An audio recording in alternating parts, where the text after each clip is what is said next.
जी, अस्सलाम वालेकुम नाजरीन। खबर से आगे और नया दौर के इस स्पेशल सेगमेंट में मेरे साथ शाहिद मोहम्मद साहब मौजूद हैं। Shahid, thank you for joining. Shahid को आप पहले भी देख चुके हैं। हम उनसे मुल्की मईशत और इस तरह के मामलात के ऊपर उनकी राय और हकायक जो हैं वो लेते हैं ताकि आप तक ये बात पहुंचे। अभी बजट पेश हुआ जुम्मे के रोज, शाहिद, और आपने भी उस पर तबसरा किया। मैं आपकी ट्वीट्स भी देख रहा था, पहले भी इस पर लिखते भी रहे आर्टिकल्स। ये बताइए कि एक जो हुकूमत का दावा है कि जो वो आईएमएफ से तो पैसा नहीं आया है तो वो किसी प्लान बी पर अमल करें। डार साहब ने एक इंटरव्यू में अपने कहा, तो ये प्लान बी जो है ये क्या है, और क्या आईएमएफ के बगैर हम अपनी मईशत की जो है उसको चला पाएंगे अगले आने वाले एक साल में? बिस्मिल्लाहिर्रहमानिर्रहीम। थैंक यू रजा एंड सलाम टू ऑल द व्यूअर्स। सबसे पहले सबको अस्सलाम वालेकुम। देखिए, मैं तो शुरू से कहता आ रहा हूँ कि आप डार की तरह के लतीफों पे जो है आप उस पे इन्हिसार मत करें। आपने इकोनॉमी जो है डार पे छोड़ दी है और तरीनों पे छोड़ शौकत तरीन पे छोड़ दिया है, तो बस फिर आप ऐसा करें कि मसल्ला मसल्ला डाल ले और दुआ करें अल्लाह से कि अल्लाह पाक की कोई मौजज़ा कर दे। वैसे कुछ नहीं होने वाला। तो देखें, ये जो देखें, अब यहाँ पे ये कह रहे हैं कि जी हमारे पास प्लान बी, और दूसरा ये है कि आप बजट में देखिए तो इन्होंने डॉक्यूमेंट किया हुआ है, इन्होंने लिखा हुआ है कि दो we are expecting around 2.4 billion to come from the IMF. तो I don't understand if you are, आप कह रहे हैं कि जी हमारे पास प्लान बी है। अच्छा, प्लान बी आपके पास क्या है? आपने क्या करना है यार? What's your point? आपने ये करना है कि फिर बीजिंग चले जाएंगे आपका प्राइम मिनिस्टर, और फिर या आर्मी चीफ या कोई और चले, आप कि उनसे पैसे मांगेंगे, या रियाज चले जाएंगे, सऊदी अरब से मांगेंगे, या यूएई चले जाएंगे। और आपके पास क्या प्लान है? What's your plan? मतलब क्या आसमान से आपके पास डॉलर आएंगे? क्या आएंगे? सो वो सिर्फ एक that create an illusion of competence कि जी हमारे पास प्लान बी है, हमारे पास प्लान सी है। They have absolutely nothing.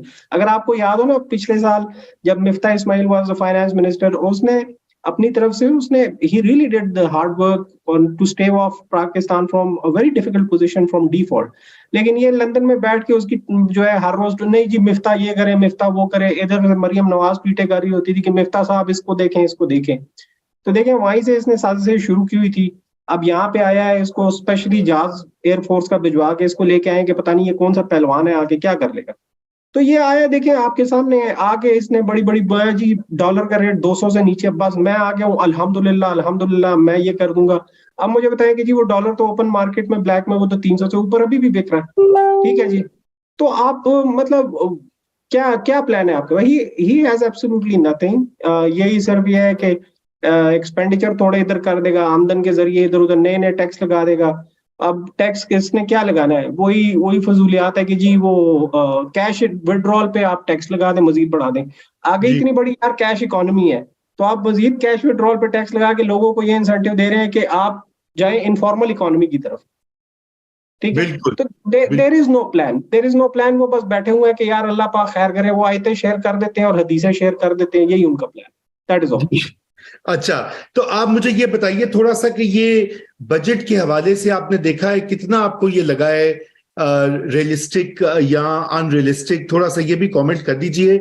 और क्या इससे कुछ हमारी इकोनॉमी को कोई डायरेक्शन मिलेगी? जो मच नीडेड कुछ चेंजेस थी, जाहिर बात है ये गवर्नमेंट के आखिरी चंद महीने, हम इसलिए बहुत बहुत बड़ा कोई रिफॉर्म का एजेंडा तो एक्सपेक्ट नहीं कर सकते, लेकिन ये कि कोई डायरेक्शन आपको ठीक लगी है क्या? देखिए, ठीक है, आप सही कहते हैं कि जो जिस हाल में ये हैं, तो उसमें आप यू कैन नॉट एक्सपेक्ट कि उनकी तरफ से कोई आपको कोई बहुत बड़ा रिफॉर्म एजेंडा आएगा। लेकिन फिर भी आप कोई एक थोड़ा सा हिंट तो दे दें कि जी आप कोई रिफॉर्म करना चाहते हैं। बजट में कोई ऐसी हिंट है ही नहीं। ठीक है, हम्म। It's the usual budget. आप देख लें, एक बड़ा रिफॉर्म्स बड़े हो सकते हैं। अब मिसाल के तौर पे आपका मतलब करंट एक्सपेंस जो नॉन डेवलपमेंट एक्सपेंस है वो अबाउट 12 ट्रिलियन जाएगा। It would be about near to 13 trillion for what? मतलब आप किस चीज पे खर्च कर रहे हैं यार? इतने सरकारी इदारे, इतने सरकारी इदारे, आप उसमें से मैं आपको गारंटी देता हूं कि आप मुझे 5 ऐसे निकाल के दिखा दे that is worth their money. They right. Are not. है जी। ही नहीं। तो आप किस चीज पे खर्चे कर रहे हैं? ठीक है। जी। अच्छा, फिर आपके डेवलपमेंट एक्सपेंडिचर में रजा आप देख लें, वही साला साल से वही आपके फ्लाईओवर, वही आपकी सड़कें, वही बिल्डिंगें, वही कंक्रीट वाला स्ट्रक्चर। यार ठीक है, वो आप किसी को ठेके देना चाहते हैं, वो तो आप वैसे भी, वो तो उनको ठेके वैसे भी मिल जाते हैं। आप उनको ठेके, वो कोई बना तो उनको नहीं कर सकता, उनके लिए तो कोई कानून वैसे भी नहीं है। तो यार आप छोड़ दें ये सड़कें और वो बनाना। सिंपली पुट, ये लोग अभी भी वही 90s में रह रहे हैं कि किसी की गली बनवा देंगे। वो MNAs MPAs को 90 बिलियन का पैकेज दे दिया है कि जी उससे सड़कें गली बनवा देंगे तो हमें वोट मिल जाएंगे। तो कम ऑन यार, you are facing a very daunting task now. आप, सोशल मीडिया बहुत बड़ी चीज है आप इन दिस वर्ल्ड, और आप रिफॉर्म्स के बगैर जो है ना, आप उसमें आप ये कर नहीं पाएंगे, बिल्कुल आप कुछ नहीं कर बिल्कुल। सकेंगे। तो आप, अच्छा, आप फिर रिफॉर्म्स बड़े ये हो सकते हैं कि आपके SOEs है, स्टेट ओन्ड एंटरप्राइजेस, वो हर साल जो है 500 बिलियन का कम से कम वो लॉस करते हैं। ठीक जी है, हाँ। हर साल कर रहे हैं। आपके पास क्या प्लान है, क्या स्ट्रेटेजी है? मैंने तो PTI के पास नहीं दिखा, PMLN के पास, PPP किसी के पास नहीं है। आप जी फिर भी उसमें, अच्छा, फिर 1.1 ट्रिलियन की फिर आप सब्सिडीज दे रहे हैं। पावर सेक्टर का सर्कुलर डेट आपका 2.5 ट्रिलियन है। ठीक है, जरूर। तो आपका क्या स्ट्रेटेजी है उसके लिए? कोई स्ट्रेटेजी है? ना, कोई भी नहीं। नहीं है। सही है। So these reform, civil service के रिफॉर्म, जुडिशियल रिफॉर्म्स आप देख लें, जुडिशरी के इश्यूज कितने बड़े बड़े हैं, वो हर चीज में हाँ इंटरफेयर होते हैं। तो कहाँ है रिफॉर्म्स? ये सारी चीजें मैं इसलिए आपको कह रहा हूँ कि सिविल सर्विस, जुडिशियल और जो रिफॉर्म्स है, these are necessary, these are absolutely necessary for economic performance.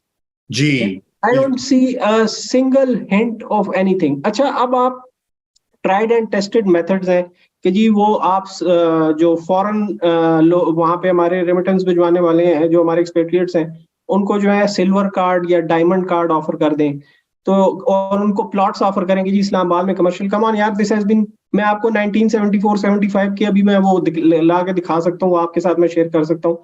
ये उस जमाने से कि जी ये कराची में इन्होंने कमर्शियल प्लॉट जो है वो देने शुरू किए थे कि जी एक्सपेट्रिएट्स जो है वो रिमिटेंसेस भेजना शुरू करें कमर्शियल प्लॉट्स में।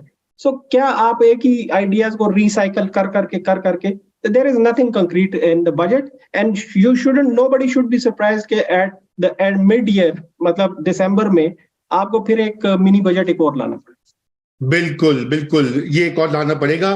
तो इसका ये, और ये बता दो कि अभी आपको क्या लग रहा है IMF की जाते जाते, कि IMF की डील हमारी मिल जाएगी हमें? देखें, ये वाली डील जो है, वो जो 6 बिलियन PTI वाली जो डील थी, हाँ वो तो आई थिंक उसके बहुत कम चांसेस है, क्योंकि अभी भी IMF का जो नया एजेंडा आया अभी मीटिंग के लिए, जो उनकी अभी मीटिंग होने वाली है, उसमें पाकिस्तान के लिए वो जो $1.2 बिलियन के लोन की वो है, वो नहीं है। देयर इज ना, उसमें कोई मेंशन नहीं है। सो अब हिंट में भी वो दे रहे हैं, हिंट ये दे रहे हैं कि maybe they will go for a new deal with IMF, जिसमें वो बात कर रहे हैं ना कि जी we are expecting $2.4 billion to come from the IMF. So it most probably hints at something. They are trying to negotiate a new deal with IMF, क्योंकि वो जो $6 बिलियन वाला है, जिसमें ये कह रहे थे कि जी हमारे एक $1.2 बिलियन हम 5 महीने से सुनते आ रहे हैं कि जी बस आने वाले आने वाले आने वाले, लेकिन आ नहीं रहे। So I think that's off, उसके अब कोई ज्यादा चांसेस नहीं है। Maybe there will be a new agreement. जी बिल्कुल बिल्कुल, बहुत शुक्रिया शाहिद हमें वक्त देने का, और इंशाल्लाह आपको दोबारा भी जहमत देते रहेंगे। Thank you so much. इसके साथ ही खुदा हाफिज।